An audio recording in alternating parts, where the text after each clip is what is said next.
Hey guys, what's up? So the Samsung Galaxy Z Flip was launched alongside the Galaxy S20 in February of this year, and though we have a long way to get the successor to this phone, the company has already started working on its design. We have a new patent that is filed by Samsung with WIPO or World Intellectual Property Office, and we have two designs that the company is considering for the successor to the clamshell style folding phone.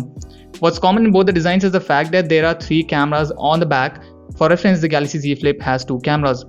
We can see that the two models have different camera layouts. The Model A has a horizontal layout, leaving less room for the cover display, while the Model B has a vertical alignment with more room for the outer display.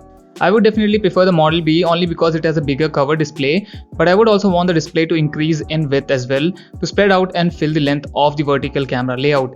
It is one of the gripes about the Galaxy Z Flip. The outer display is just too small for anything, and if they can increase its size, that would be great, much more useful in my opinion. You will be able to check notifications and read them out while keeping the phone folded, or maybe get directions while it's in the folded state. It should decrease the time the phone needs to be opened up for basic tasks. In both these models, the screen is very compact and not very functional.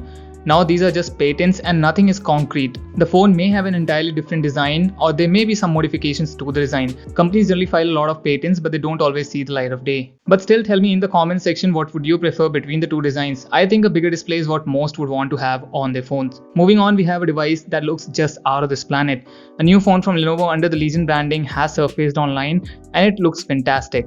The phone has some lines and bright colors that make it stand out from your regular gaming phones.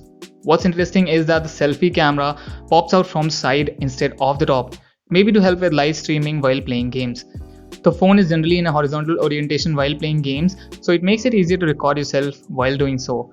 Also, the main cameras are in the middle of the phone as opposed to being on top, which is again a strange placement for the same. We might have a 64 megapixel main camera along with a 16 megapixel ultra wide and a 20 megapixel selfie shooter. The phone might have a 144Hz refresh rate on the display, which is again a feature important for smooth gameplay. The phone should be powered by the Snapdragon 865 and the latest LPDDR5 fast RAM module. We can also see a set of dual front-facing speakers. All of these features combined should make it a gaming powerhouse. That's it for this video. Please hit the like button if you like this video and consider subscribing to the channel for more such tech videos. Also, don't forget to mention in the comments your thoughts on the Legion gaming phone. I will see you all in the next one. Till then, bye bye and stay safe.